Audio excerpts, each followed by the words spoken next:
Namaskar students, today we are discussing about outsourcing. In previous video we already discussed about privatization and liberalization. Today we are continuing our topic globalization. Globalisation में हमने पढ़ा था कि पूरे world को एक country एक economy के अंदर कन्वर्ट करने का जो इसके लिए प्रोसेस किया जाता है, एक जो कॉम्प्लेक्स फेनोमेनन है, that is called globalisation. Globalisation का ही एक बहुत ही इम्पॉर्टेंट पार्ट है आउटसोर्सिंग. आउटसोर्सिंग क्या है? दैट इज इट मीन्स कि हम जब अदर कंट्रीज से कुछ फैसिलिटीज हम प्रोवाइड कराते हैं, या फिर जैसे बड़ी बड़ी जो कंपनीज हैं वो कोई छोटे देशों की छोटी छोटी कंपनियों से कोई फैसिलिटी लेती हैं, तो उसको हम क्या बोलते हैं? आउटसोर्सिंग बोलते हैं ना. This is one of the important outcomes of the globalisation process. ये बहुत ही इंपॉर्टेंट आउटकम्स है. In outsourcing a company hires regular service from external sources. जिसमें क्या करती है कि एक कंपनी जो है वो एक्सटर्नल सोर्सेज, एक्सटर्नल मतलब कि उसकी कंपनी के बाहर के किसी सोर्स से वो हायर कर लेती हैं, जहां से उनको रेगुलर फैसिलिटीज प्रोवाइड होती रहती है, mostly from other countries, which was provisionally provided internally or from within the country, like legal advice, computer service, advertisement, security, each provided by respective departments of the company.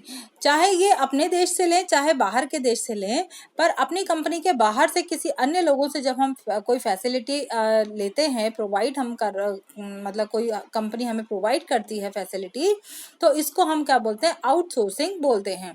ये किस basis पर हो रहा है कि मान लीजिए कोई चीज़ हमारे कंपनी के अंदर हमें कॉस्टली पड़ रही है, तो हम क्या करते हैं कि अदर कंट्री से उस फैसिलिटी को लेकर के और अपना काम उसमें चला लेते हैं ना.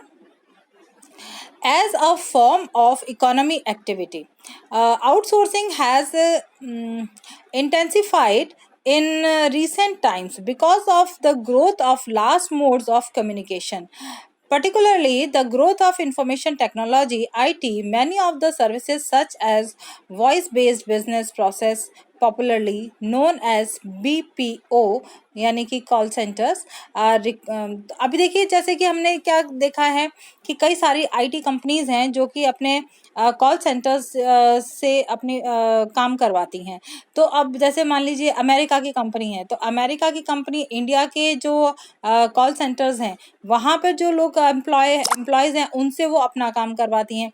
क्यों करवाती हैं? इंडियंस से क्यों काम करवाते हैं? क्योंकि इंडियंस के जब वो उनको पेमेंट करते हैं, इंडियंस से उनको लेबर कम वेज रेट पर उनको मिल जाती है, मतलब उनको सैलरी कम पे करनी पड़ती है. और अगर वो अपनी कंट्री के किसी से वर्कर से काम करवाते हैं तो उसके लिए उन्हें ज़्यादा पे करना पड़ता है.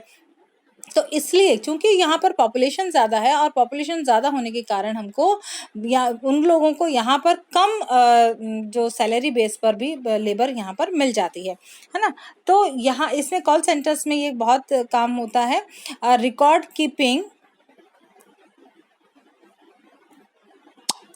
accountancy, banking services, music recording, film editing, book transcription, clinical advice, or even teaching are being outsourced by companies in developed countries to India. तो जो हमारी जो अदर कंट्रीज़ हैं, डेवलप्ड कंट्रीज़ हैं, वो इंडिया से ये सारी फैसिलिटी ले रही हैं. क्यों ले रही हैं? क्योंकि हमारे यहाँ की जो लेबर है वो बहुत ज़्यादा इफ़ेक्टिव है, मतलब और बहुत ज़्यादा उनके अंदर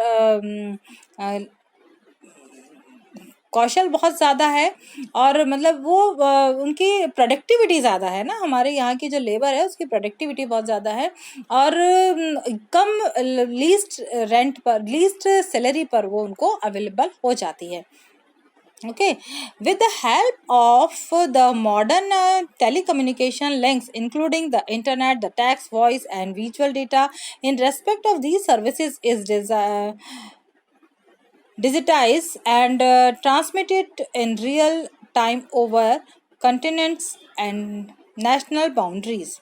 Most multinational corporations and even small companies are outsourcing their services to India, where they can be availed at a cheaper cost with reasonable degree of skill and accuracy। तो अभी जैसे मैंने आपको बताया था कि यहाँ पर जो इनको लेबर मिल रही है वो चीपर कॉस्ट पर मिल जाती है, और जबकि उसकी degree of skill is very high ना। The low wage rates and availability of skilled manpower in India have made it a destination for global outsourcing in the post reform period।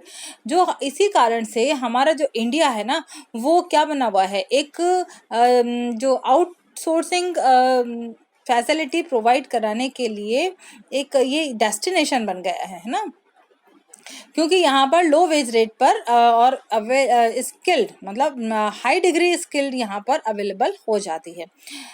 तो इसलिए ये जो इम्पोर्टेंट है हमारे, बहुत ही important है ये आउटसोर्सिंग, है ना। नेक्स्ट हमारा हेडिंग है वर्ल्ड ट्रेड ऑर्गेनाइजेशन WTO।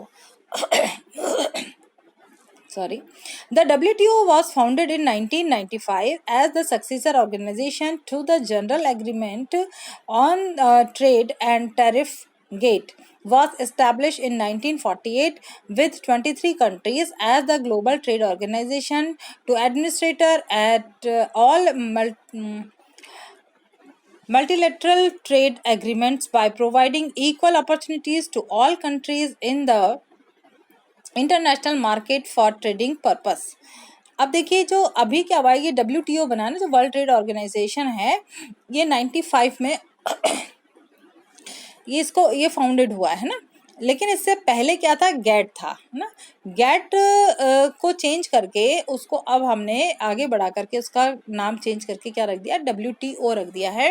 और जबकि गैट एस्टेब्लिश हुआ था 1948 के अंदर, जब इसके अंदर 23 कंट्रीज थी। अब ये क्यों बनाया गया है, वर्ल्ड ट्रेड ऑर्गेनाइजेशन क्यों बनाया गया है, ये इसलिए बनाया गया है क्योंकि इसके अंदर सभी कंट्रीज को इक्वल अपॉर्चुनिटीज प्रोवाइड कराई जा सकें, क्योंकि सभी ने अपने मार्केट ओपन कर दिए हैं, है ना। अभी जब हम बात कर रहे हैं ग्लोबलाइजेशन की, तो सभी कंट्रीज ने अपने मार्केट ओपन कर दिए हैं, और इसके कारण ही इनको क्या करना पड़ रहा है कि उनकी सुरक्षा के लिए ये काम करना बहुत ज़रूरी था, इसीलिए WTO बनाया गया है। WTO is expected to establish a rule based trading regime in which nations cannot place arbitrary restriction on trade. In addition, its purpose it's also to enlarge, इसका जो purpose है वो बहुत ही बड़ा है, large production and trade of services to ensure optimum utilization of world resources and to protect the environment. The WTO agreement cover trade in goods as well as services to facilitate international trade, bilateral and multilateral, through removal of tariff as well as non-tariff barrier and providing greater market access to all members countries। हमने क्या करा है, जितना भी tariff हम पे लगता था उस टैरिफ को हटा करके एक सबके लिए इक्वल मार्केट प्रोवाइड कराया है।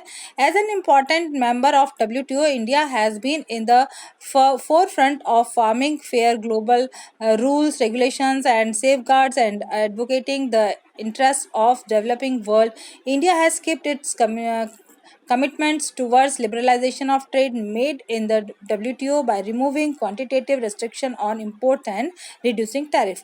हमने क्या कर रखा है, जो हमने टैरिफ को हटा करके और जो क्वांटिटेटिव हमने रिस्ट्रिक्शन लगा रखे थे इंपोर्ट्स पर, उसको भी हमने हटा करके हम बिल्कुल ग्लोबल लिबरलाइजेशन और जो ग्लोबलाइजेशन के जो रूल्स हैं उसको हम पूरी तरह से फॉलो कर रहे हैं।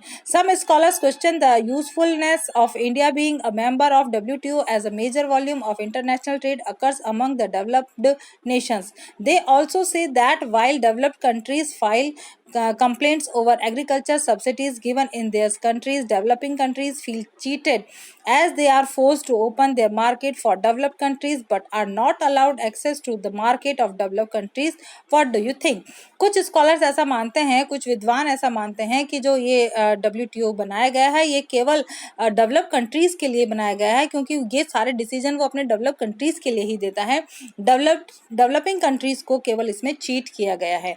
ओके, आज के इस वीडियो में हम इतना ही पढ़ेंगे, आगे की और इस पर डिस्कस करेंगे नेक्स्ट वीडियो में। Thank you and have a nice day.